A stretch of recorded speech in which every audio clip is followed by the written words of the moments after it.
Christ is our victory.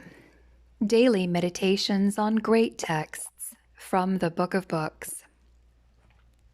September 29th. Shun temptation. And lead us not into temptation, but deliver us from evil. For thine is the kingdom, and the power, and the glory, forever. Amen. Matthew 6:13. We can help to answer this prayer by keeping away from places of temptation and by shunning evil wherever it is. Had Eve kept away from the forbidden tree, the enemy would not have been able to tempt her. One day a monk was attending a questionable performance in the theater when he was accosted by the devil. The monk asked the adversary how he had the temerity to tempt a servant of God.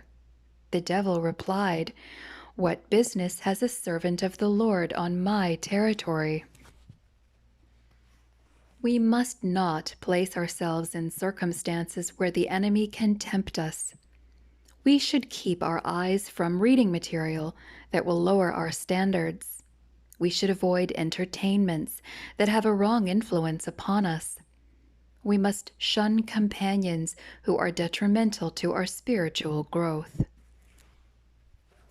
There are times when we must make a quick and positive decision. To delay is dangerous. It is better to flee from temptation than to dally with it. Often we are lured by flattery until we are caught in a current too strong to pull ourselves free. Our only defense lies in keeping away from temptation and in walking closely with God every day. Then we need fear no evil. When we stray into forbidden paths, we are unprotected from our wily foe. But many young people are carried on with the current until they find that they have gone too far and seem helpless to resist evil.